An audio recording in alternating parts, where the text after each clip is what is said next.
for Bring Your Own Lunch. Personal stories about the business with my daddy, Dave T. Koenig. All right, come on in, have a seat, welcome. This is the Bring Your Own Lunch podcast at BringYourOwnLunch.com, the magic of iTunes, the majesty of Stitcher. And however you found your way to download this podcast, I thank you. As you heard at the top, my name is Dave T. Koenig. I'm an actor, writer, director, producer, comedian, all-around swell dude. I am uncomfortably warm. And, of course, I'm the host of the podcast you're listening to right now, BYOL. That's the hashtag you can use if you want to jump on board, get involved via social media. You can like us on Facebook.com/BringYourOwnLunch. You can follow us on Twitter at BYOL Podcast. You can follow us on Instagram at BringYourOwnLunch. We're on Spreaker, there's a YouTube page, there's a lot of others, and they're all under development in various forms, but if all of that is too much for you and you are overwhelmed by the choices, you can always go, of course, to the homepage, the mothership, if you will, BringYourOwnLunch.com. You can find out all the information about the guests on this program, past, present, and presumably future, and if you want to send me a personal email, I would love it, Dave@BringYourOwnLunch.com. My guest this week is a producer. No slashes here. He is a pure producer. James Oxford of Watergun Outlaw Productions. Watergun Outlaw is a great example of a production company that lives by the philosophy of do it yourself, not just in terms of produce your own work, but do things your own way on your own terms, and you will find success in your own way. Watergun Outlaw was founded by James and his husband/business partner, Lance Marshall, and it's very interesting to hear how they divide the responsibilities of the production process. James, very, very practical-minded. He is a financial guy, and he brings that experience and expertise to the table, and Lance is the guy who is the writer, the creative type, the director, the guy who is worried about the artistic elements of it. And it's funny to hear James describe how little he cares about that end of things from a participation standpoint. It's actually really, really interesting. And if you are somebody who's interested in becoming a producer, well, hearing his story may be very, very inspirational for you. But it's not just his experience making films. And believe me, Watergun Outlaw has been massively successful in many, many ways. Their films have been in many, many festivals, including the most recent Cannes. That'll give you an idea of the kind of waters they tread in. But James's history is really fascinating. He grew up in Oklahoma, and he talks about how he was a cattle rancher and how that is part of his family history. And you'll find out that it is relatable to the film business. But we'll get into all of that, and it's a great conversation. I'm glad I had a chance to sit down with him because he's somebody who gives back. James and Lance, along with my friend Tiffany Hodges, who you heard back in BYOL episode 20, are part of Creative Cinema Circle, and every month they do something called the Cine Mixer, where they it's basically a networking event that they hold for free for everybody who wants to be involved in the film business in any aspect. And those mixers are great. I've been to a few, and I really enjoy them, and they always attract really good people. And it's, according to James, part of his effort to give back what he gets. And I think that's very, very cool. We'll have more information about the Cinemixers a little bit later in the show. For me personally, I was kind of worried that September came and things were a little bit slow, a little bit quiet. Obviously, there was the 3-day weekend for Labor Day, but things are kind of picking up a little bit. And I'm hoping that's the same for everybody out there who is waiting for things to get going. Tomorrow, I have a busy day, and it's very, very appreciated. I got a booking, and I have an audition for a guest star role on a series, and that was set up the traditional way through my manager, Sid Levin and Associates, Sid and Harold Luter. But I wanted to talk about the other audition I have because it does offer me a chance to give you some advice. You've heard me talk about social media, and it is a big deal. And if you're not really set up properly on social media, you are limiting yourself and the opportunities that may be there for you. Case in point, I'm recording this on Wednesday. Last night, Stephen Colbert had his first night as host of The Late Show on CBS. And it was a great show. I think he did a great job. I think he's going to very much grow into the hour-long format, but there was so many elements of his usual thing there that I thought it was a very comfortable shift from his half-hour Colbert Report to The Late Show. And I'm looking forward to watching more of his work, especially since I always thought that he was the proper heir apparent to David Letterman's job. So I'm happy for him, and I'm happy for everybody involved. I know some people who are involved in the show, including somebody I am friends with on Facebook, and they posted about it, and I liked it. Just because I wanted to offer some support. And it's amazing what can happen with a little like. And sometimes I overlook the importance of reaching out in any form, much less social media, but I decided to like this time. I got a phone call today from that same person who is a casting director, and she said that she saw that I liked her post. Awesome. She also said it reminded her that I might be ideal for a part that she's casting, so she called me directly to offer me an audition tomorrow. And I'll be meeting with the director and the producer, and it's such an honor to have somebody remember you at all, much less to remember you in context of a potential job. And it was very cool, and it is a reminder that it is a very good idea to not just be in contact in the traditional ways, but use social media and use it smart. There are several examples recently of people putting out bad vibes over the internet and either belittling other people or being outright racist or saying things that you wouldn't say if you were looking at somebody in the eye. And that is a mistake, because if you're in this business, you are a brand, and your brand needs protection.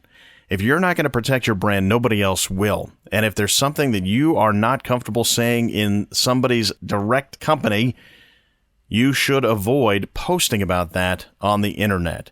It's not to say that I don't think freedom of speech is important, because I do firmly believe that is true. However, I also believe that our actions have consequences. And if I do something stupid on Twitter or do something stupid on Facebook and it comes back to haunt me, it's not anybody else's fault. It's mine. So go ahead. Like what you see. Reach out to people. Be positive. Say nice things. And say them because it's a nice thing to do. That's good karma. And when you put good karma out there, sometimes good karma comes back to you. And don't give me the argument about how karma is only something that happens in the afterlife. We're talking about this other definition of karma, which means if I put good out there, good comes back. So if you have a chance, go like something today. Go post something positive to somebody today. And you never know, tomorrow you might have a job opportunity. Just saying. Also, I mean, come on. If you don't like Banuba by now, what is wrong with you? BANOOBA.net. That's the name of the band that plays the music you hear at the beginning, middle, and end of this show. They are awesome. They contribute so much to this show, and I want you to go to their website, download their music, buy their music, go see them live, and when you do, tell them Dave says hi. They are an awesome band, and they are a part of the fabric of this show. And if you really want to support us, and you really like what we're doing, and you want to do a kind of a like of your own, you can go to iTunes or Stitcher and rate, review, and subscribe to Bring Your Own Lunch. It doesn't cost you anything, and it really does help us. And it helps tell iTunes and Stitcher that we're doing good stuff, and that they should tell other people that we're doing good stuff, so that we can continue to bring you awesome guests that offer plenty of free advice and a lot of wisdom and a lot of opportunities for you to further your career just by listening to very experienced people and interesting people tell their stories. So go do that now. I'll wait. All right, let's get into it with James Oxford of Watergun Outlaw Productions. Producer, financial whiz, con veteran, herder of cattle. We'll find out. Here's James. Enjoy.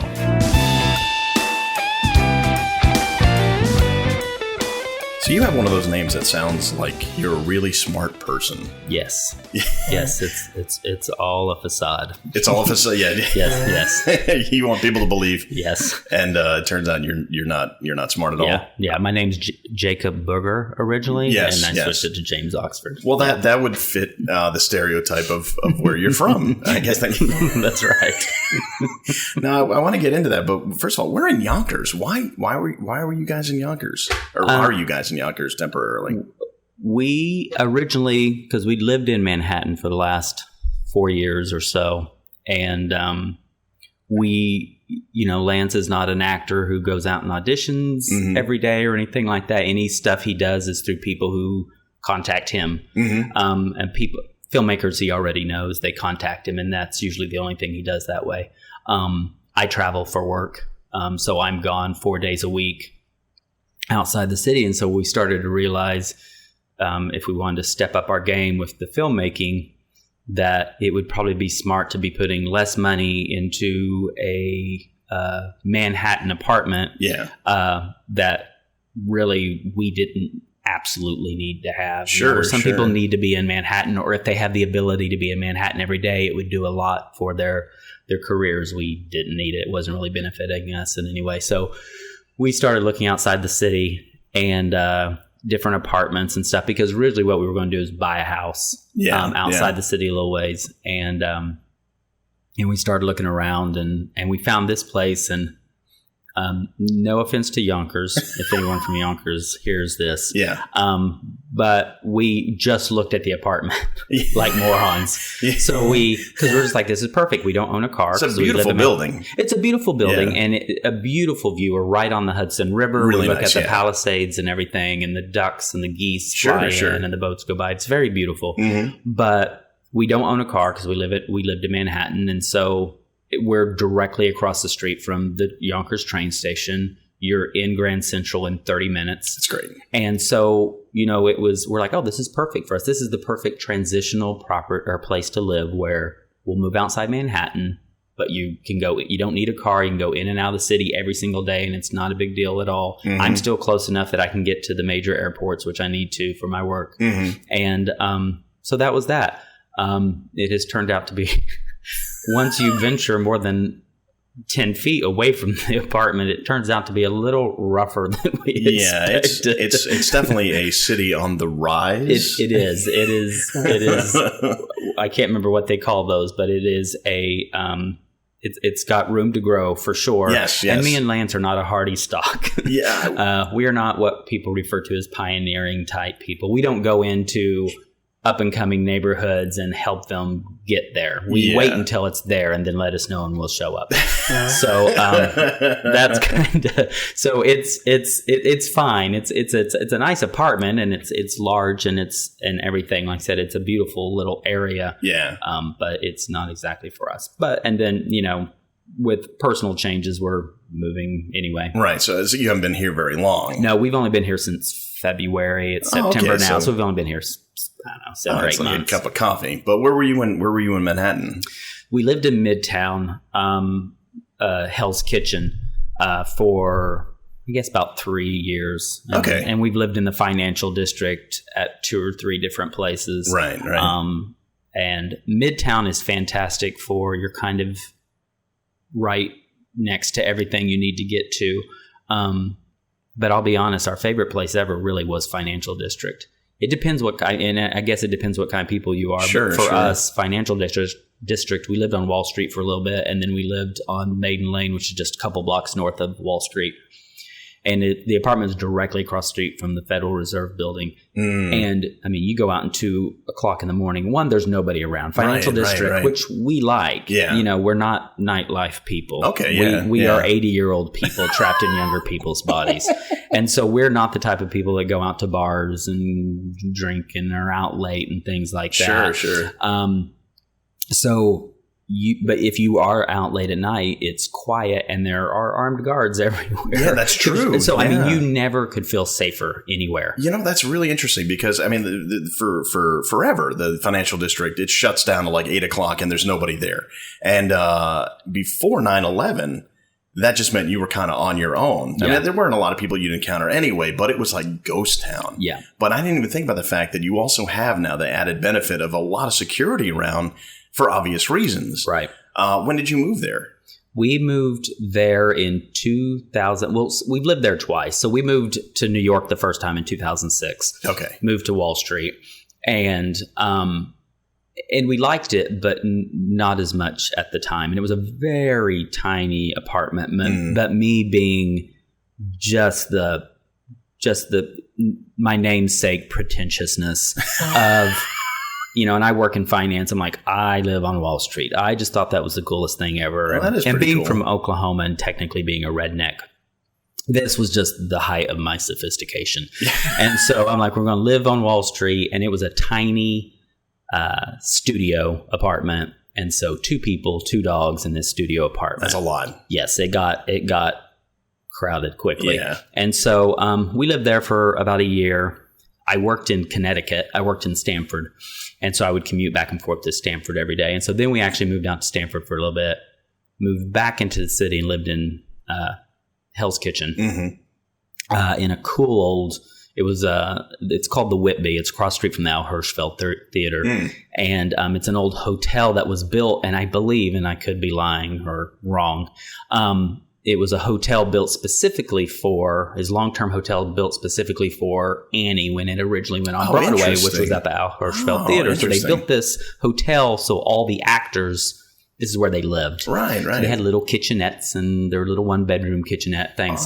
So I don't know when. I want to say like maybe the 80s or something. I think it turned into like a rental properties, and then it eventually turned into like a co-op. So all the apartments now there are owned by people, and we rented one from someone. Right. And just a cool, big brass revolving door in the front. That's old New York kind of thing. New York. And that was why we lived there. We're like, we got to have this New York experience. And so they had to figure, they knew Annie was going to be a long running show. If you're going to buy a building so that your cast and crew can stay there. And literally built it for them. Well, it wasn't even bought it. They built this thing from scratch specifically for the run of that show. Yeah, nowadays you don't want to order lunch too far ahead. No, for a Broadway show. Exactly. Yeah, because it could last 10 years or it could last 4 months. Right. What was cool about it is it still was. That's what it was. It was a home for Broadway people. Yeah. So our neighbor across the hallway was in Wicked. Our next door neighbors were the 4 lead guys in Spring Awakening, which was on Broadway at the time. They were our next door neighbors. Yeah. And the guy below us was, he does a lot of, he's from the TV show Frasier, but he did a lot of Broadway stuff and things like that. And so there was just always different kinds of people you recognized or you knew the shows that they were in. So it was a cool environment. Yeah. And for you now, what's interesting about you is that you have gained, a tremendous amount of success in the film industry, especially considering the idea that you didn't start out there. Right. Yeah. But you were from Oklahoma. Yes. At any point during your developing years in Oklahoma, was a career, even a small career in film, part of the plan? No, not at all. I have, so I grew up on a cattle ranch in northern Oklahoma, and I had no inkling. I wasn't even a movie buff. In a weird way, I still am not. If people are like, what is your favorite movie? I'm like, I don't know. Wow. There's movies I like, but I'm just not obsessed with any particular actor or any particular movie. Interesting. Anything like that. There's movies I like and I love them, but to watch a movie more than once, I'm just not that person. It's rare that I'll watch one more than once. Where there's other people who are like, I've seen that movie 200 times. I'm like, oh my God, I couldn't do that. So you don't get emotionally invested in other people's work or maybe even in your own work the way that other people might. Do you think that's an asset or is that a liability or what do you think? To be honest, I guess it's neither. I don't think it hurts me or hinders me in any way. Yeah. I think that, and I think it's because of the way I came into all of this, which is, I went to school for finance, which to be honest, even what I actually do for a living, I really had no real inkling of what I was going to do. I came from a family that people didn't go to college and and things like that. So tell me a little bit about your childhood growing up, because you said it was on a ranch. Yeah.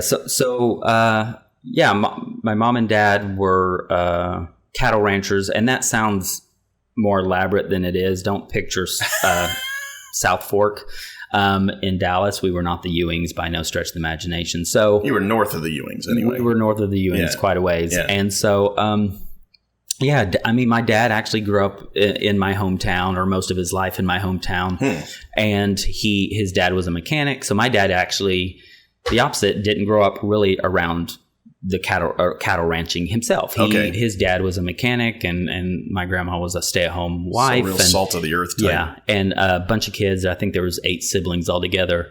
And but my dad always wanted to be a cowboy. That's what he wanted to do. And so he befriended a guy in town who, owned a bunch of cattle and stuff like that. And the guy taught him how to shoe horses. And so Dad learned to do that so he could start doing that to raise money. Huh. Then eventually he bought his own horse. And then when he got out of high school, got him a little house outside of town and started breaking horses for people. And he was a bull rider and a bronc rider. And then he met my mom, and he just did a little bit of everything. He did whatever he needed to do to make money. And so where I'm from is in the middle of nowhere, and there's not a lot of ways to make money, and especially if you don't have a higher education or something like that. So he was a welder, and I remember one of the things we would do is they were starting to tear up a lot of the railroads in the area. So we would go out with a pickup truck, and they would let us take the railroad ties, the wood part of them, and you could sell those. And so we would get those and go sell those, or Dad built an actual arena at our house. We always had an arena at every house we lived at. An arena for? Like team roping and like calf big roping. Big enough to run a horse through. Yes. Wow, So like huge, when you go to the rodeo, it's just, we don't have stands or anything like that, but it's just a personal arena at our house, though, so you could actually team rope and do things like that. So anyway, he did a little bit of everything, and then we worked for a cattle rancher for a long time. He was kind of the guy that was in charge of the cattle, and that's where me and my little brother grew up, was being, there, going out and checking cattle and stuff like that. And then eventually we got to where we had our own cattle and did the rodeo stuff. Dad quit the bronc riding and bull riding and stuff when I was like 4 or 5, because it's freakishly dangerous. Sure. And kind of stupid. And so he stuck to more like team roping and things. And that's what me and my brother grew up doing. We did a lot of team roping and things like that. And doctoring cattle. And if there was a wreck out on the highway with a semi truck and all the cattle were loose, we were always the people you called at 2 a.m. If your cattle were out, we would go out and we'd be out on the highway gathering loose cattle on the interstate. Or if there was a blizzard or there was a flood and somebody's cattle needed to be driven to higher land, we were the people you called to go do that. So those were the things I grew up doing. And so for me, even as a small kid, I had this instinct. I'm like, this is probably not what I'm going to do for the rest of my life. It's interesting because from an outsider's perspective, and mine is completely removed from any sort of cattle ranching. Yes. It sounds like it would be an exciting adrenaline rush and a lot of fun. I don't know long term if it would be that way for me, but it sounds. Was it fun? Was it exciting? No, it was awful. No. It's awful. I mean, because it's because you're not doing it when you want to. Okay, sure. It's literally what you're doing for a living. So it's not a hobby. Yeah. I mean, there were, you wanted to, we rarely took vacations because we had all the cattle and we had all the horses and we had all this stuff like that. So you not very self-sufficient. Yeah. You rarely could go anywhere or do anything. And then if you did have something special going on, the cattle might get out in the middle of what you were doing and you'd have to stop it and you'd have to go do it. And like I said, a lot of times it was in the middle of the night, or it was, I remember going out one time to gather cattle, and it was so cold. The wind chill was -20. Oh, geez. And I stayed out of school. They kept me out of school for the earlier part of the day to go help them gather all these cattle. And I just remember it snowing so hard you can't even see. And we're out there trying to gather all these cattle off the wheat field, and the wind's blowing. And I'm like, this is where I'm going to die. They're going to find my body out here, frozen in this wheat field. And so it's... And how old are you at this point? I would say 12 or 13. 12 or 13. Something. Yeah. So, I mean, you were trying to get cattle in a frozen tundra. Yeah. Collecting how many cattle? How many head of cattle did you have? It varied. This particular place probably had 40 or 50 head of cows. 40 or 50 head of cattle. You had 2,000 pounds each or whatever they weighed. Yeah. And you might have died. Meanwhile, at 12 or 13... I probably wasn't going to, but I was convinced I was. Yeah, you still did your job. I still did my job. I mean, we did this thing all the time, so it's not like I was going to die. It's not like I hadn't done it before, but it was so cold. The point I'm trying to make... imagery. Yes, right. The point I'm trying to make is that whereas you were risking your life to save cattle, getting out of school to do so... At 12 or 13, the worst thing that happened to me was losing one of my G.I. Joes. I mean, that illustrates the difference between your upbringing and mine. Now, to tie into your story, which was moving, it tugs at the heartstrings. But I had a similar thing. I liked Star Wars. Okay, and so I had all the. Oh, so you did have a favorite movie. I did. Well, I liked the things. Oh, okay, I liked to collect stuff. Okay, yeah. So maybe it was early onsets of hoarding. I don't know, but it wasn't really the movies. To be honest, I didn't even really remember the movies. I just like having the toys and the action figures and stuff. So I had all the figures, and I had the little trees that the Ewoks lived in, and all the little Ewoks and stuff like that. And our property, or the property we lived in at the time, was right on the river. Flooded all the time. So eventually it flooded, and we were completely trapped in the house. And the water was coming up the side of the house. Wow. And so you could just look out in any direction. It was just water. Oh, and we weren't really worried because that house had been there since before my hometown had even been established. It was like an old moonshine house from the late 1800s. Wow. And for Oklahoma, 1800s might as well be the 1500s. Yeah. There's nothing really before that. And so I remember, and my little brother, because he's a stinker, he was taking all my little toys and throwing them out the window of the bedroom window because he thought it was funny. And the water was right there. The water's right there. And so they're floating away. And I remember seeing my little Ewok treehouse floating away and stuff. So it was very traumatic. And so I understand that pain as well. So we relate to each other. Yeah. On a deep level. A very deep level. Yeah. All right. So high school for you, what were your, I mean, obviously you were inherently involved in the family business, but for your personal interests, what kind of stuff are you into? That's what's weird is I have no personal interest. I went, it was a small school. So it wasn't like, cause as I got older and met other people, I realized that they went to schools where you could have it, like you could have interest and be like, oh, I like math or I like science. Mm-hmm. We always had the basic classes. Oh, okay. That's it. There was and we had very few sports. And oddly enough even though growing up around cattle and stuff, my dad is this very, I grew up in this very kind of masculine driven industry, but my dad hates sports. He thinks they're the dumbest thing in the earth. He's like, what a waste of energy. Yeah, well, I can see that. And I remember him saying, if you have so much energy, I have some hay that you can help me load off of a trailer and put in a barn. And so I played a couple of sports, like peewee sports. Uh-huh. Had no clue what the rules were for any of them. Right. I played peewee football 1 year in 4th grade, and it was kind of just this running joke. I had no idea what was going on. I put on a helmet. My mom and I'm not a big person anyway. I'm only barely 5'7" now. But I was always a foot or two shorter than everybody else. And Mom says it literally just looked like a helmet with these two little legs sticking out of the bottom of it, running across the field. And I knew not what any of the rules were. And so I remember just standing there, and everybody would just always point, and I went by Jimmy back then. They're like, Jimmy, just stand there. And I'd go and I would stand there.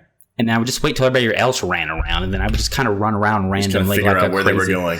Kind of, or just in 4th grade or so, even though I was more into sports on a certain level, I didn't know much more than that. Yeah. It took me until I was in high school to really get any of it. Yeah. So I always equate younger kids' sports, especially like soccer and football, to watching birds at the seashore. Yes. Just all running toward all running, following the wave. And then when the wave comes back, they all run back up the shore. Yeah. And that's pretty much it. Yeah. And the parents think it's great. And the kids are not at all sure of what they're doing, but it's entertaining and they're having fun and exercise. But you didn't need the exercise. So. Well, I didn't need the exercise. But what is funny is of my football career, I had one tackle, and it was people lost their mind. I just was running, and the kid had the ball, and I was the only one near him, and I just jumped and grabbed his ankles, and he fell down. And he'll never hear this, but if he did, his name's Kelly Kitchen, and that's his own secret shame that he has to live with, that this tiny dwarf of a child tackled him and knocked him down. So that was it. So high how I just took the basic classes. I mean, there really wasn't anything. If you weren't into sports, there really wasn't. I did FFA, of course, so I showed show steers, Future Farmers of America. So, you have to, Yeah, sorry. You have to speak suburban with me. Exactly. So, I showed steers, and I would do, I'd go to competitions where we would judge soil, and I would judge, there were competitions where I had to identify different types of grasses, and things like that. I can almost see you going into a career in sciences based on that, because it seems like a natural progression. Yeah. But you went to finance, which is very much numbers driven. Numbers. And there was nothing really inherently about me that I wasn't like an amazing at math. I was fine at it, but I wasn't amazing at it. But I'll be honest, my whole driving force, and this all sounds just awful. It just makes me sound like an awful human being. But I grew up with not a lot of money, and I grew up around a lot of people with most people I was around were on welfare, or at least could have been on welfare. And so I just grew up around a lot of impoverished people in a small farm town in the middle of nowhere. I'm like, oh my God, this sucks so bad. I don't want this to be my life. See, I don't think that makes you a bad person. Well, but I was just, I wasn't driven by an interest. I just was driven by, I want money. Please give me money.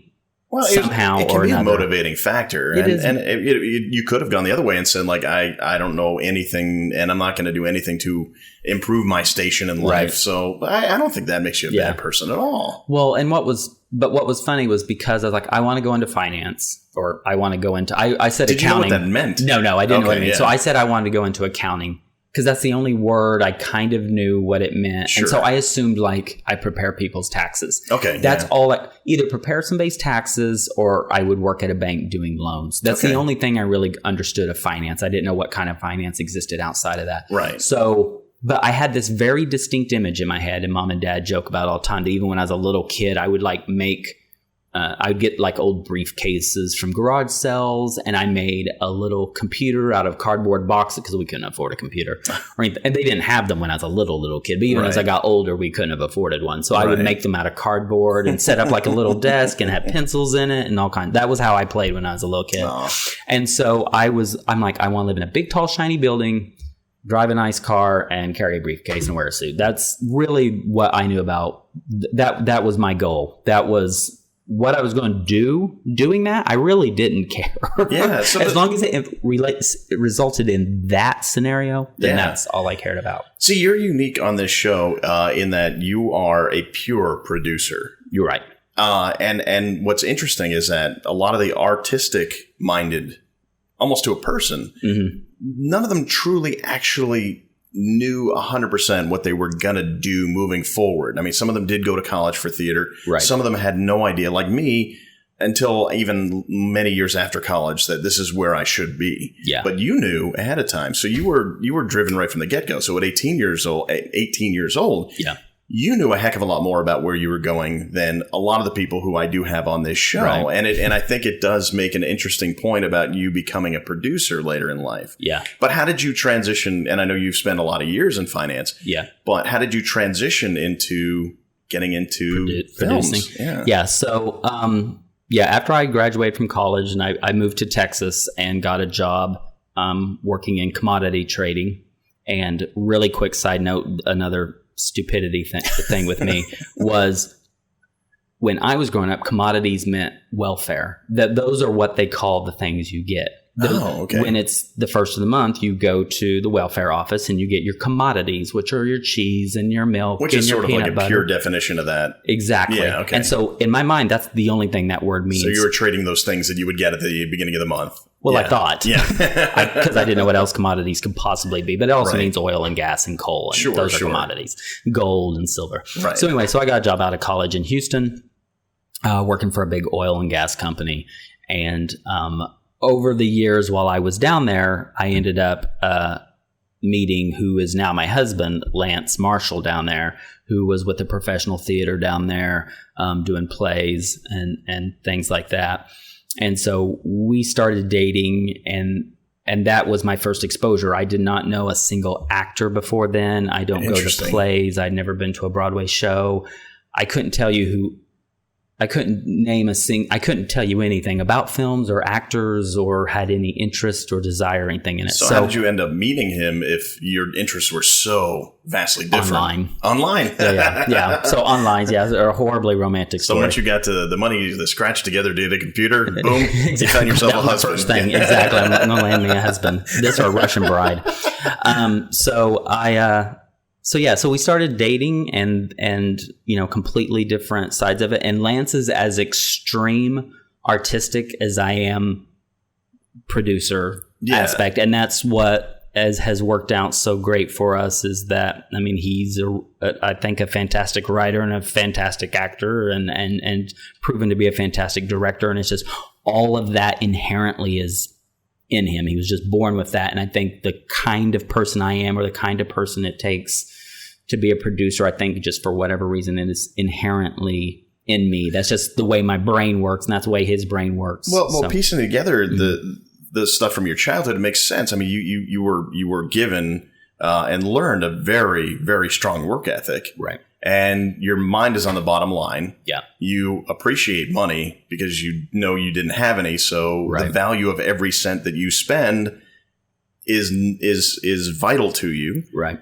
And that you can organize what can sometimes feel like a herd of cattle. Right. Exactly. Which is a film production. It makes perfect sense. Replace cattle with cats. And yes, yeah. Like the salamanders. Exactly. Cats seem easy. So what sort of common ground did you find with Lance when you first met him and were talking to him? You mean from just a filmmaking point of view? No. I mean, when you meet somebody really like that. Nothing. Yeah. I mean, because you guys have lasted pretty well. Yeah. We're going almost on 12 years. There you go. I don't know. I think it's just that we, he came from, he was from Waco. We're both, I don't know. We're both people that don't necessarily need to be around a bunch of people all the time. Mm-hmm. We're both kind of self-sufficient type people. So, and we are family people. We're very family oriented, and we are, I don't know. I mean, on paper, this never, ever, ever, ever should have worked. Yeah, it is interesting. Yeah, but it's like yin yang kind of. It is. It's very much a yin yang thing. But I think what helps the most is that there's not overlap, where, I mean, I think sometimes, people are just like, oh, well, I need to find someone that has all these different commonalities. I mean, even from a spiritual point of view, we're completely different types of people, but we're both, I will say this, we both were raised to be very respectful of other people regardless. So it even bleeds over into the relationship of, there's things about him that are completely different from me, and things that, that we have no commonality really in, but I 100% respect it, and vice versa. I get that from him, and so I think that's why it works so well. And there's no competition, which is awful to say in a relationship that there would be competition. But I think a lot of actors are married or dating actors or someone else in that industry, which makes sense because those are the people they're around, and it's the people they feel like they can relate to the most. But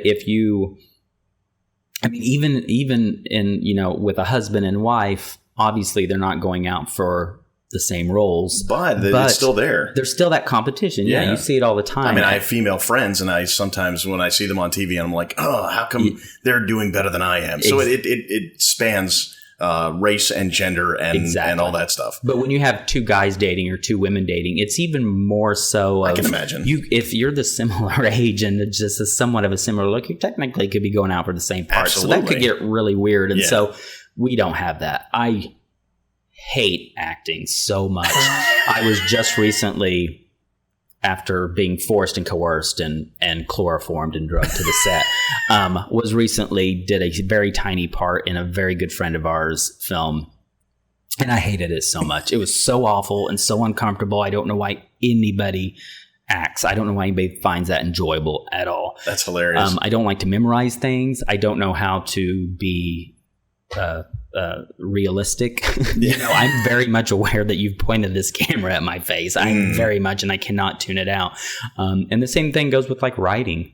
I don't like writing a grocery list on a Post-it. That is way more exertion of energy than I want to put into writing, and Lance thrives on it. He just loves to write, and he writes and writes and writes, and we have more scripts than we could ever produce in our lifetime, and which is fantastic. And so anyway, I think at the end of it all, a long way to get there, but at the end of it all is that respect and not that overlap of, to see him do all these types of things. And I think I'm kind of spoilt or something, it's not like I dated a bunch of different people who were actors and writers and stuff, right. Because I've met a lot of people over the years because of all this that maybe this isn't the calling. I don't want to be the person to tell them, but right. They're not the most amazing actors I've ever seen. It's easy for you to compliment him and support him and think you're heading in the right direction. Exactly, because when I met him, and like I said, that was my first introduction to it. I'm like, oh wow, this is how everybody. And you nailed it on the first try. I nailed it on the first try, so I'm like, okay, we're done. So you managed to not just find a successful personal relationship with him, you also now have a what I would call a very successful business relationship. And you're able to work together because of, as much as anything, because of that lack of overlap you mentioned. Exactly. So let's get, what was the first project that you ended up working on? It's kind of hard to say. We kind of ventured into it a little bit and then kind of stepped back from it because we're like, okay, we're not really ready for this. So we had done a film in Texas that never saw the light of day and will never see the light of day. But we kind of started on it and had no clue. Neither one of us, even though he's a great actor and a great writer, actually making a film, directing sound, everything. We knew nothing. Couldn't know less. He knew as little about it as I did in reality. And most of his background was theater. You know, he was always a stage actor. Oh, sure. Yeah.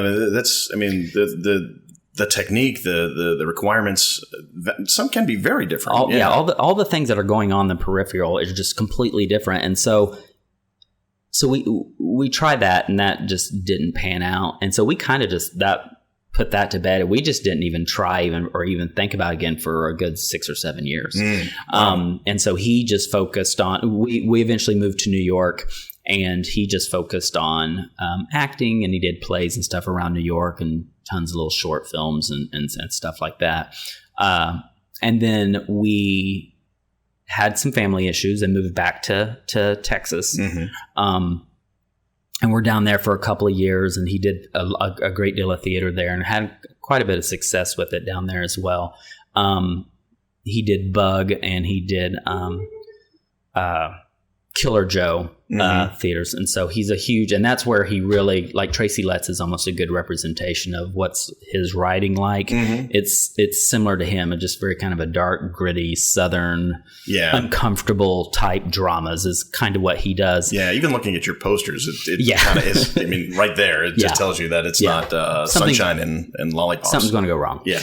And, so he did those. So then we decided to move back to New York. And when we came back this time, that was the great thing about living here once before. When we came back the second time, we're like, okay, we know how much it costs to live in New York. We know what all it takes. And so when we came back this time, we came back specifically with the mindset of, we're just going to do our own thing. And the type of work he does is very specific, not just what he writes, but the kinds of stuff he wants to be in. He doesn't want to be in romantic comedies. He doesn't want to do, straight up comedies, sci-fi and things like that. He likes a very specific type of work, and there wasn't a lot of it out there. The kind of stuff he wanted to do. And so we're like, well, let's just do it ourselves. Wow. And so I think, and this is one of the things that I kind of wanted to talk about, was for people, regardless of your role, for me as a producer, I think one of the biggest benefits I had going for me, even though it didn't seem like it at the time, is that I have no background in it. So, oftentimes people, if they go to school for this or they grew up around it, or they have a lot of friends that have already done it, they're immediately given a list of, okay, so you're going to produce a film, you need to do this, and this. Right. And so the concept of thinking outside of the box is hard for them. They really try to have the guts to break away from that list that you've been given, that you're told is a proven way to do it, can make it hard to be original and different, but it's proven, so why not do that? Yeah. I did not have that list. There was no list. And so for me, I started outside the box. There was no other, because there was no box. There was no box, yeah. And so it's one of those things where, and I think it's the same way with my whole just growing up and career, was I'm very big on just go for it. Yeah. What is the absolute worst thing that can happen? Is it doesn't work. Right. Maybe lose a couple bucks. Lose a couple bucks. And I'm very much a calculated risk type person.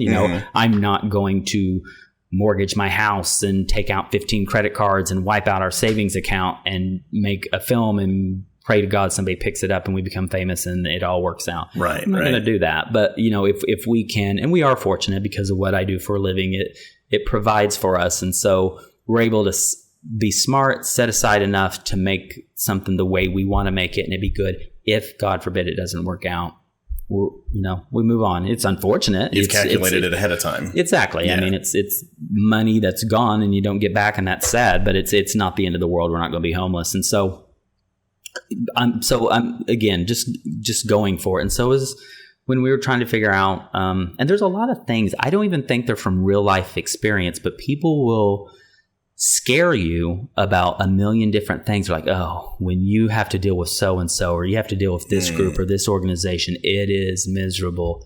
And the deal is I don't know if it's they genuinely had these bad experiences or somebody told them that and somebody told them that. And somebody, like, what's an example of like SAG? Yeah, I thought that's what you were going to say. Because, Lance is a SAG actor and our other lead actress, Shannon Beebe, is a SAG actor. And,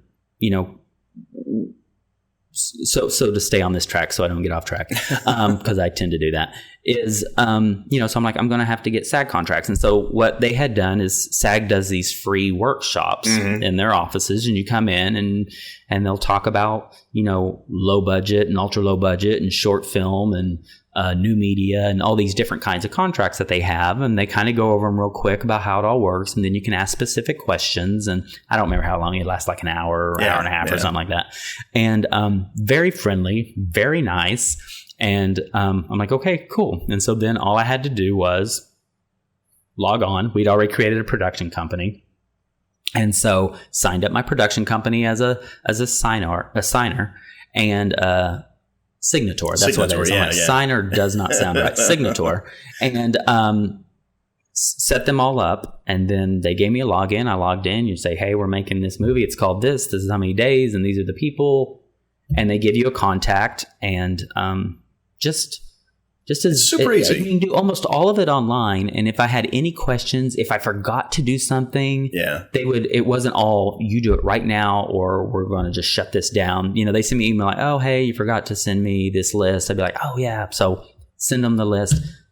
They've been easy to work with. I've had no problem with them whatsoever. And so every time somebody says something about SAG, I'm like, have you actually tried? I think they don't. I think they just get this thought in their head that it's another step in the process, and they just don't feel like taking that extra step. Exactly. Not knowing that it's an extra hour of time that will give your film so much by allowing you to work with SAG actors. By giving you the freedom to say, this is a SAG film, and the legitimacy that brings with it. And it's just mind-boggling to me why they won't just pick up the phone and do it for themselves like you did. Yeah, exactly. And as an actor, I appreciate what you did so much. Yeah. So you didn't have those preconceived notions about what needed to happen, and you weren't scared of what these boogeymen were that they kept telling you they were, so you just kind of went into it. Yeah. What was that first real project that you ended up doing? So that was The Demon Deep in Oklahoma, and that was a short film. And again, we had no idea what we were doing. And so Lance had written the script. And one of the things that Lance does, and will probably always continue to do, is he works with people that he already knows. So we've never had like auditions. Which is discouraging to people, because people be like, oh, I'd love to audition sometime. I'm like, well, that probably won't ever happen, because Lance works with people on other projects, which aren't even necessarily his. So him and Shannon were in a film together. He was the lead actor. She's the lead actress. And they met on set, and just, she's a phenomenal actress, and they just clicked. She was the right mindset. Like I said, Lance has a very specific mindset about the vibe on set and the vibe of an actor. He likes people that take it very seriously, and he likes people though that appreciate everything that everybody else is doing around them. If you get an attitude or you get hoity-toity about it, then things are going to come to an end quickly. So she was just exactly that kind of person he loves to work with. And then and it's the same thing. So there's a few people that were on that film as crew. Oh, yeah. He just watches everybody intently. Yes. And so he just watches everybody, what their personality's like, what their behavior's like. Do they do a good job? But then also, are they nice to people? Are they easy to get along with? And so he just starts, and he's done that just over the years as he's worked on projects. He just makes notes of all these different people. That's smart. So when we did the first film, he wrote that film specifically for a role for him. a role for Shannon, and then a role for Carter Birch, and who was another actor he had worked with on a film, and he knew he just had that right kind of. He's like, right director, right script. You know, he goes, I'd just love to see him in that. So we brought him on, and then everybody else that was involved with it. He had worked with before, and we brought them all together. So we made this film. And it ended up being like 30 something minutes long, which we're like, okay. That's a short film. Because to be honest, we were like, I wonder if there's any limitations. My only way to determine that was to go on like Film Freeway didn't exist at the time, but or if it did, I didn't know about it. Yeah. Went on Without a Box, and I would just look at all the different film festivals and see what their requirements were. And most of them were like, 40 minutes, 45 minutes. Right. Like, oh, yay. So we're good. Yeah. And so we didn't worry about it. And so we made the film, and unfortunately realized afterwards, they say 40 minutes, they say 45 minutes. Nobody wants short films that long. Yeah. That's just, yes, you can submit it. It won't be disqualified. But the reality of it getting accepted is minuscule unless there's just somebody. And it was right after we'd finished it. We hadn't even submitted it yet, but we went to the Sundance Film Festival just to attend it. And Slam Dance takes place at the same time in Park City. And they had some big party, and we went to that, and we met the programmer for it. And we just brought up, we're like, oh, yeah, we just finished a film and everything. She's like, oh, great, what's it about? And we told her, and she's like, oh, that sounds really interesting. We're like, it's 34 minutes. Is that a problem? She's like, ugh. She goes, there would have to be something just really spectacular about it, you know, in order to, and we're like, okie dokie. Well, that sucks. We've already made the thing. And it's not something that, you know, people are like, well, just cut it down. I'm like, it would be pointless gibberish if we cut it down. Sure. You built it as a 34-minute, and so it takes 34 minutes to tell that story. Yeah. And so, anyway, those are just the lesson. So that was an original lesson that we learned, you know, that maybe what you see on paper isn't exactly the understood rules or the understood requirements of what people are looking for. But it did get into some amazing film festivals, and it actually ended up doing really well. We had one film festival in California that actually created a whole new part of the festival just so that they could put the film in it, because it was too long for their short blocks. You know, they were just doing a bunch of little 10-minute films, and we didn't even know this at the time, but we'd gotten there and we did a radio show. And so they's like, oh, could you do a radio show? We're like, yeah, sure. Well, we found out while we're on the radio show, the head of the film festival, she goes, oh yeah, well, we actually created this whole block. And she goes, there's other filmmakers who should thank you because we created this block specific for your film. We then needed to fill in a few others. So we pulled in a few more films that probably wouldn't have got selected and pulled them in with yours. And so that was, I mean, the people who took the time to really watch it and not judge it by some sort of preconceived notions, we're very thankful to. But anyway, it did really well, and we were happy with it. But the other thing we did at the very end of the day learned though too is don't get hung up on the preconceived notions. You know, don't then decide, oh, I have to make 10-minute films. So your next film, you didn't base that.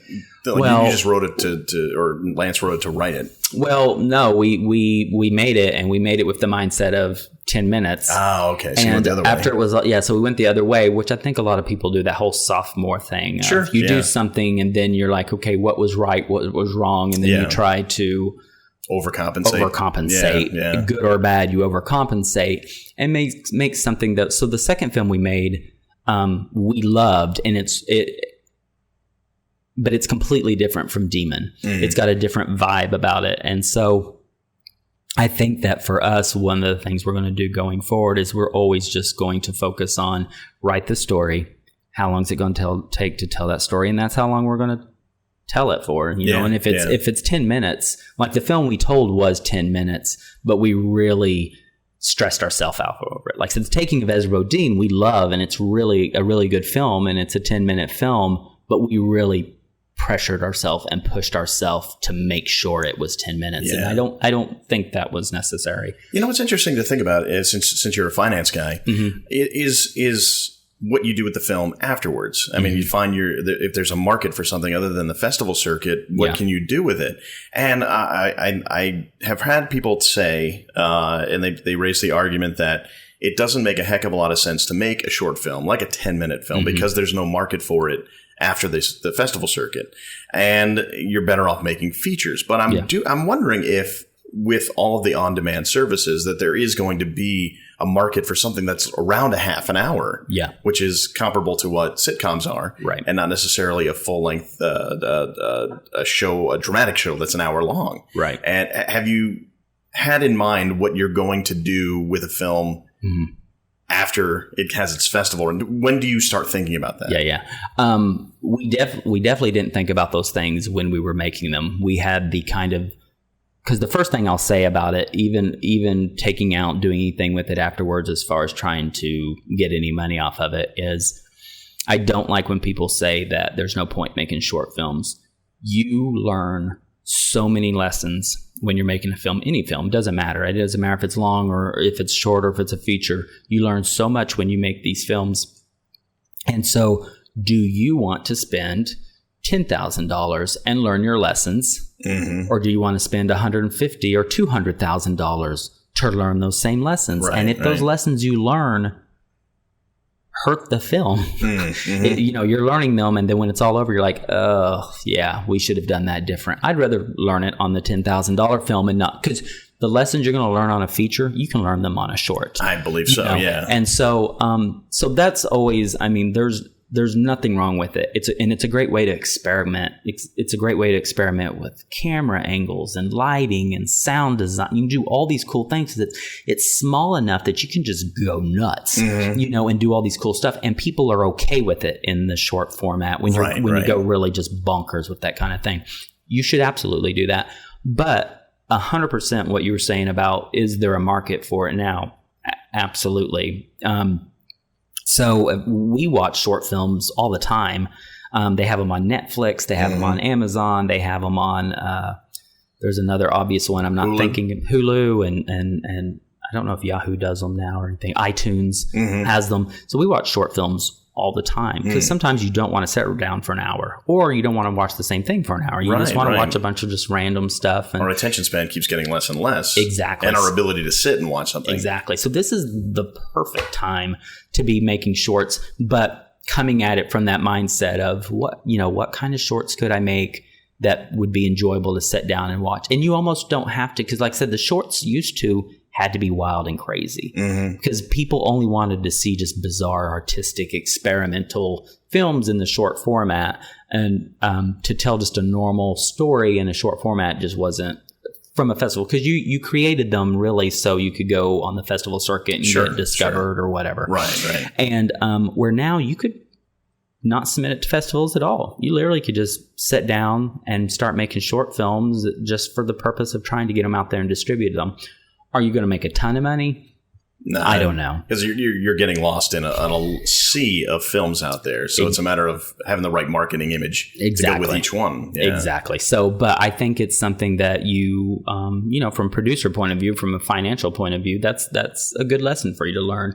How can I make these short format type projects, make them as cheap as possible, but not lose the quality? I mean, you want to have great acting and you want it to look great and sound great, but how can I do that and do it for as little as possible so that there's a chance that, if nothing else, maybe I'll break even?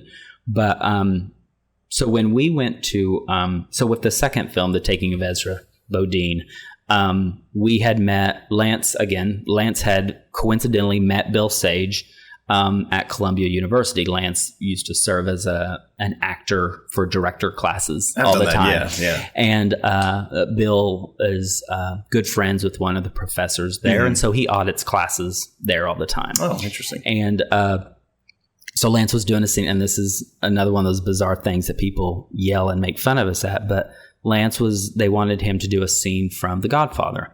Lance has never seen The Godfather. Whoa. I've never seen The Godfather. I've never seen any of them. I know who's in them. Yeah, of course. And I know the premise. Yeah, you know the catchphrases. Exactly. Yeah. But, we'd never seen it. The fantastic thing about that was, so then when Lance did the scene, he had no preconceived notion, again, of what does this character do in the film. He don't know. I've never seen it. So he literally just break down the script. He had a script just like he would approach any script and did it.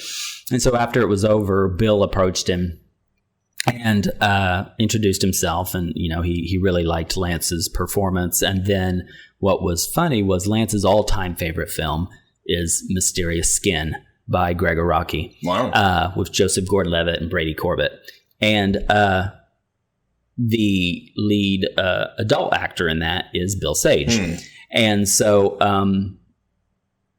it was just kind of funny. Lance meets this person who's in his favorite movie. Yeah, it's going to be interesting. And yeah, so there's just kind of this. So they met and they talked, and you could tell immediately that Bill's just this very kind, giving artist. He just loves to act. He appreciates other amazing actors and artists, and he's just this really, really nice guy. And so we had already finished Demon by that point in time, and we were getting ready to do a private screening here in New York. And so Lance was, invited him thinking, I don't know if he's going to show up or not, but, I invited him anyway. And so he showed up with his wife, Lorraine, another actress here in New York. And they came to the premiere. They loved it. And he's just like, sign me up when you do something. Wow, let's do something. That's great. And so we Lance wrote The Taking of Ezra Bodine, and again, with Bill in mind, and an actor out of Houston who Lance had done theater with, who had never done a film before. He'd never done film at all, but Lance just knew. He's like, he'll do great. He was the right guy. Yeah, he's the right guy. So we flew him, or actually he took a bus up here. He wanted to take a bus, and he did not want to take a bus back. I don't imagine anybody wants to take a bus if they can't. If they get to get a plane, you take a plane. And so we filmed that, and it was and like I said, it turned out great. It's just a completely different kind of film. But anyway, so that film ended up being a part of, and this is again one of those things about not having preconceived notions about things. It got into what's called the Shorts Corner at Cannes. And at first we were very excited. And we knew it's not in competition, and we knew that. But being there is a huge honor. Being there is a cool thing, and there are a lot of films in the Shorts Corner because it really is just like a database of films that have been chosen and selected and put into this database. But it's not like it's you and 100 other people. It's you and several hundred other people. But still, we're like, you know what? We were still excited at first. Then we started reading online because we tried to research, what's it about or how do you maximize it? And everything was negative. Everybody's like, it is a waste of your time. Do not go. It's just a big, you get all that negative, and they're just like, it's just a way to get your money, blah, blah, blah. But I mean, it was no more to submit to Cannes than it was anybody else. And if you got into the Shorts Corner, they gave you 2 free passes to the festival. Well, that's worth something. Yeah. So I'm like, well, let's not act like they were making money off me. They gave me 2 passes that were worth a lot more than what I paid to submit this film. There you go. And then I stumbled upon, and I wish I knew the guy's name, and I kind of would like to contact him and tell him thank you. But this one guy had written it. He'd gone 4 or 5 years in a row. He said, here's the deal. He goes, is it a great thing to get into the Shorts Corner? He goes, absolutely. He goes, if you take advantage of the opportunity that's been given to you. He said, if you go to Cannes, one of the biggest film festivals in the entire world. It's one of the most famous film festivals there is. Absolutely. Keep that in mind. Think of the people going. Who you'll be rubbing elbows with. Who you'll be rubbing elbows, and the reason that they're going. So some people would go to, they'd get their short in the Shorts Corner, and they would go there, and they would say, they would show up, and then what you have to do is go out on the street and try to get people to come down into, because it's, and they try to make it sound awful. They're like, oh, it's down in this little dark basement, and you have to drag people down there and try to get them to watch it on a computer. It's this big, it's right next, the big giant red carpet that goes up to the front doors. Right next to it's the doors. You walk in, there's this big giant staircase that goes down, and there's a huge film market down there. Not just this Shorts Corner. Shorts Corner is part of it, but there's booths from all over the world, all these different production companies, these different, a big cafeteria where you can eat and hang out, and a big atrium. But so it's like a great networking opportunity. A great networking opportunity. And so then they had this really nice area where you go, you check in if you want to watch shorts, and they set you up with like a little station and a computer, and you go and you just sit there and watch shorts if you want. And so we did that quite a bit. We watched a lot of shorts just to see what was out there and what kind of things, there were some amazing ones. There were some awful ones. There always is. But their mindset was, I try to get somebody off the street to come in and come watch this. And I'm like, they're in Cannes, France. they're not coming down there to watch your movie on that screen. Right. It's great for us to do, and it's great for some other people to do, but these who you're trying to get these big distributors, these big producers, these big filmmakers to come down and do that. They've got better things that they want to do. Sure. And that's completely understandable. That makes sense. Or let's say you did get them to come down, come watch your film. They watch it. Let's say they love it. Yeah. And they sit there and like, oh, that's great. So what are you working on next? I don't know. Yeah. Right. I made this. They're like, that's my life's work right there. That's my life work. That 15 minutes you just watched, that's everything. That took me 5 years to make. That's I got nothing. I got nothing to show them. They're like, okay, so you already lost them. So what was the point? Right. So this guy said, here's what you do. Because one of the things they give you is they give you a login to a database of all the producers and directors and distributors and everything that are going to be attending the festival. Wow. All the big ones and all their contacts. That right there is worth more than anything else you've mentioned. Exactly. The phone numbers, their emails, their addresses, their everything. That's like the... Lionsgate, you name the film, you name the production company, the studio. They hand you the keys to the kingdom. Exactly. They give you all the information that people would kill for that kind of information. Absolutely. So he says you take that information, you dig through it, find the people that you are interested in seeing your work. He goes, a month before the festival, you send them an email with a link to your film and say, hey, I'm going to be there. My film is part of the Shorts Corner. Here's the Vimeo link with the password or whatever you want to do. Here it is. So you can watch it at your convenience because you're not going to watch it when you're at Cannes. Exactly. There's parties, there's beaches, there's other things to do. Yeah. So watch it at your convenience. And if interested, please let me know and we'll set up a meeting while I'm there. So that's what we did. I put together a little email and I even included the link to Demon as well, even though it wasn't a short term. I'm like, why not? So I sent them both of them so they could get an idea of what our work looked like. Sent it to tons of people. I'm not going to lie. It was 400 or 500 people that I sent this to, but I got like 25 responses from people like, oh, that sounds great. And some of them were programmers with film festivals. Some of them were, distributors. Some of them were producers. They're like, yeah, let's meet up. And so we set up meetings. And then when we got there, we went there with the purpose. We weren't trying to get people off the street to go down to the short.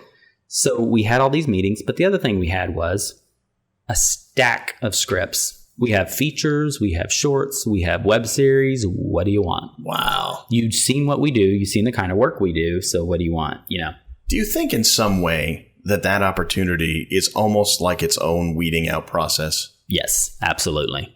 And that's why I not maybe I'm being naive, but I'm very optimistic for us about where this is going to all end up because it is so many people won't put forth the effort or they give up very quickly. And that's why a lot of times when you see films, you're like, ugh, I'm surprised that film got made. Or you see an actor on television, you're like, I'm surprised they're that successful. They're not that great. Yes, but they've got the determination and the motivation and they just keep going. And it weeds out a lot of people. It just blew my mind how I just finally looked at it in this completely different way. You mentioned you sent out 400 or 500 emails and you got 25 responses. Yeah. And to you, that absolutely makes it worth the effort. Yeah. If Cannes throws out a net and invites 500 short filmmakers to Cannes, if they get 20 who play the game right and 5 of them walk away with some sort of deal, they can now say, hey, come to Cannes. 5 people this year got signed to deals. Exactly. So everybody's just throwing out nets, hoping to get hits. And man, it's just a numbers game. We're and it's all on the same page there. Exactly. My mind is blown. So it was. So we ended up meeting with a distributor, and he said, "Yeah, I loved your work. It's really cool and different." And so he said, we would love to distribute them. So both of our shorts already are distributed. They're on Amazon. Fantastic. You can buy them or rent them or stream them or do whatever you want. And which is rare. People are just like, you got your shorts distributed? Yeah. I'm like, yeah. We met them and talked to them. And then they said, just keep us updated. As you keep doing stuff, let us know. And we'll... That's fantastic. Happy to keep doing something. And that's why I say, whoa, we have our edit there. Yeah. And that's why I say you guys are successful because A, you have people interested in taking your work and bringing it to new people and helping you monetize your work, but you've done it on your own terms, which is such a gutsy thing to do and so admirable. and just goes to show that if you do have belief in what you're doing, if you have faith in where you're going, good things can happen. And you just got to play the game the right way and use your noodle, or else, if you wait for things to happen and come to you, forget it. It's not going to work that way. Exactly. Fantastic. Yeah. Well, speaking of that, sort of like using opportunities, just give a quick rundown of Cinemixer. Oh, Cinemixer, yes. So Cinemixer is a networking event for filmmakers in New York. And one of the things we like to stress is it is for everybody associated with filmmaking. So if you are a lighting person, a makeup person, a producer, a writer, director, or actor, doesn't matter, cinematographer, those are the people we want there, because it is specifically for people just to meet other people to work with and collaborate with. And again, one of those examples of those are the people we want to work with, the ones that take the time and the effort to go out and meet people. And because we had created a group where we workshop projects that we then individually we may go out and make on our own, but we have a little group we put together to kind of read through scripts and hear them out loud and things like that. And that's why we then decided, well, once a month we're going to hold this Cinemixer event to kind of give back. The idea of, we were lucky enough, one of the members' husband owns the bar, so we don't pay to put on these events. We just the energy and time to put it on is all that really cost us. And fantastic. And of course we meet people, which is fantastic, but it's also other people meeting each other, which is we like. And again, that's just that whole idea of surrounding yourself with people who work very hard, are very motivated and dedicated to what they do, but also are giving. If it's all about me, it's all about me. Those aren't the kind of people that we want in our circle, because that always leads to negativity, and that just, is toxic to a film and to the creative process. And so, so it's the fourth Sunday of every month. It is, we have a Facebook page for it. And the reason I say that is because it's the fourth Sunday of every month. There are a few exceptions. So the fourth Sunday of every month also usually falls on Christmas. Ah, there you go. And so we don't have one in December. Right. We've had a few rare cases where it's fallen on a very specific weekend where there's some other holiday. So we may have it the weekend before, the weekend after. Right. But in general, it falls on the fourth weekend. But if they go and look up Creative Cinema Circles, Creative Cinema Circle on Facebook, and then like it, then each time there's a new event, we create an event for it. And so you can see exactly what day and time it is. It's at formerly Crow's Bar, which is at 85 Washington Place, down in the West Village. It's a cool bar, has a big back open area. It's free to attend. It's free to attend. It's a great event. You guys do an amazing job. You guys have cool door prizes, but more than that, I think the people I've connected with at those events have been fantastic, and the kind of people you're talking about, people who are there who are nose to the grindstone types who really are looking to get stuff out there, and it's fantastic. That's right. Yeah, you guys do a great job. Cool. Thank you so much. Hey, how do people keep in touch with you if they want to reach out? Okay, so we're Watergun Outlaw Productions, and so it's watergunoutlaw.com. So it's relatively simple to remember. You can contact us through there. We always have whatever projects we're working on are on there. We keep all that updated pretty well. If we do have any sort of specific websites for our films, then you can link to them through that. And then Watergun Outlaw is also on Facebook, and we're on Twitter, and we're on Instagram, and we're on Tumblr. And so we're still navigating the sea of social media, trying to figure out what's the best way to handle all that. But so there's nothing else called Watergun Outlaw Productions out there. So if you type that in, you'll find us. So Google friendly is the way to go, man. That's right. Good for you. Bring your own lunch. Not so Google friendly, I find, in retrospect. But Bring Your Own Lunch podcast, at least there's that. That's right. Yeah. That's right. Thanks for doing this. Oh, of course. I appreciate it. Thank you so much. That's James Oxford. Super interesting guy. Oklahoman. I think that might be a first on this show. But man, he is, he knows what he's doing. And he's doing it in his own way. And in a way that makes him and Lance Marshall very happy. and I'm happy for them. If you want to follow Watergun Outlaw, you can go to their website, watergunoutlaw.com. You can follow them on Twitter at Watergun Outlaw, and of course their website has more links to more of their outlets, and you can see some of their films and stuff like that. Of course, I'll have a link to their website in the show notes for this episode. And if you want to follow James himself on Twitter, you can follow him at James E. Oxford. Thanks, James, for sitting down and having a good time and sharing your story. And, oh, by the way, if you want to go to the next Creative Cinema Circle's Cinemixer, you can find them on Facebook, Creative Cinema Circle. I'll have a link to that again in the show notes for this episode. There's one coming up, and as James mentioned, they do them every month, and they're worth going to see. And heck, if you go to that, you might see me. All right, that about does it for another edition of Bring Your Own Lunch. Glad you can join us. Thank you. Also, thank you, Banuba, banuba.net, BANOOBA.net. That's the band that plays the music you're listening to right now. Go to their website, download their music, buy their music, tell them Dave says hi. And, of course, don't forget to go to our website, bringyourownlunch.com. You can find out all the information about the guests on this program, past, present, and presumably future. Send me a personal email, dave@bringyourownlunch.com. Like us on facebook.com/bringyourownlunch. Follow us on Twitter at BYOL Podcast. You can follow us on Instagram at Bring Your Own Lunch. And, of course, if you want to help us out, we'd really love it if you would go to iTunes or to Stitcher, find Bring Your Own Lunch, and rate and review and subscribe to the show. It'll mean a lot to us. Even if it seems like a very minor effort to you, it means the world to us. And so please go do that, and then tell every single friend you've ever had from now on that this show's worth listening to, because I think it is. Biased as I may be, I think it's worth telling people about. And if you disagree, tweet me. Stay tuned for Jimmy Jack's Cow Punch Hour, followed by Mansoor and the Fish. And until next week, when I have another great guest lined up, this is Dave. I'll see you next week.